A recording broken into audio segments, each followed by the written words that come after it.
Why do some people seem totally chill in relationships when others are freaking out when their partner hasn't texted them back in 2 minutes? Well, welcome to the attachment theories, where all of the relationship habits come together to make sense. Let's talk about it. If you've ever wondered why you act the way that you do in relationships, well, you're not alone. The attachment theory explains all of that. And in this video, I'm going to be going through the 4 attachment styles that there are, and you can figure out which one you are. So this theory is all about how the bonds that you formed with your parents or your caregivers growing up, and how it shaped you to behave in adult relationships. And listen, if this sounds too serious, don't worry. It's okay. We're going to have some fun with it, I promise. Because dating already feels like an emotional game of dodgeball. So buckle up, because today we're going to figure out which attachment style that you are, and why those 3-dot text bubbles that just go away when somebody's typing and then they delete their message sends you into a spiral. Let's figure it out. Now, maybe you've been in a situation where somebody ghosts you. We've all been there. But you're left like, was it me? Did I chew with my mouth open during dinner? Did I breathe too loudly? Or maybe it's on the flip side and you're the one that freaks out. You know, when things get a little too serious too quickly. Or maybe you're just waiting for the perfect moment to jump. Just to get out of there. It turns out that all of these behaviors boil down to one thing: your attachment style. And this is something that's new to me. This is something that I've been exploring recently, and that's why I wanted to share it with you, because it fascinates me. And to be honest with you, I can't believe I didn't think about it sooner. That our connection with our parents and how we were raised is going to affect how we treat other people, especially loved ones, because they're close with us. And the only other people that were close with us were our parents. And so once you understand this, it all starts to make sense. Like, oh, that's why I've dated the same person 6 times. Maybe that one's just me.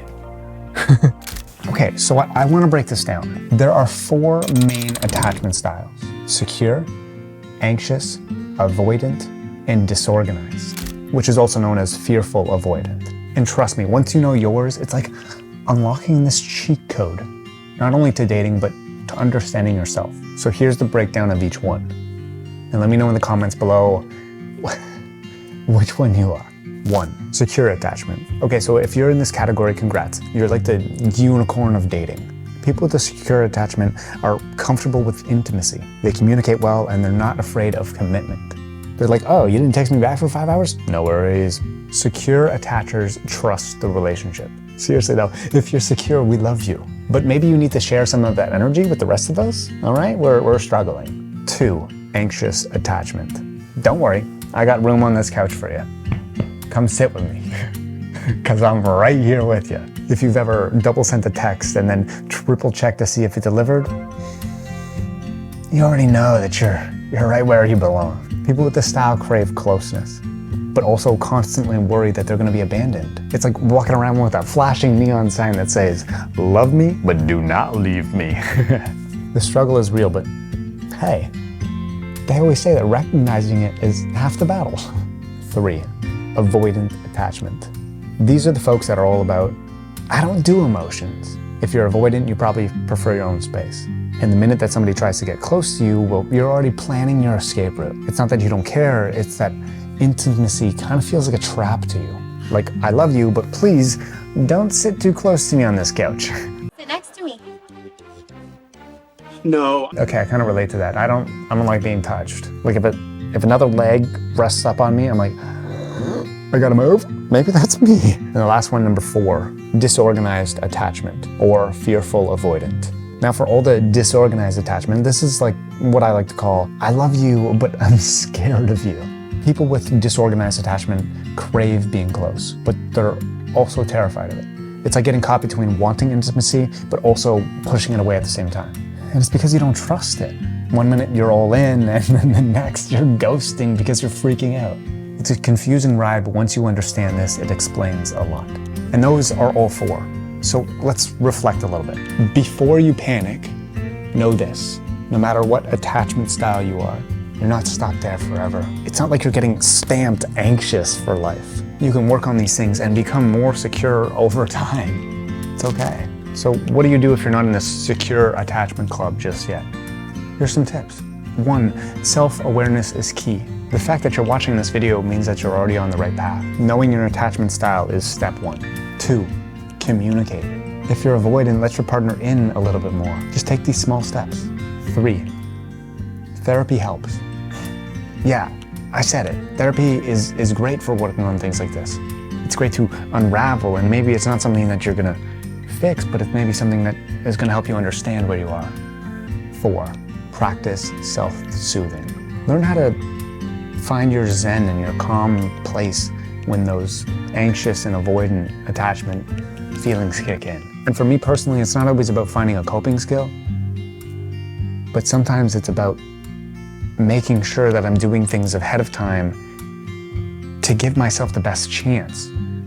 So if I know that I'm gonna be anxious when I get worked up too much because my head's too foggy, it's not clear, my muscles are all like this because I've been sitting on the couch the whole time and I'm just not doing things to better myself, how am I ever gonna get better?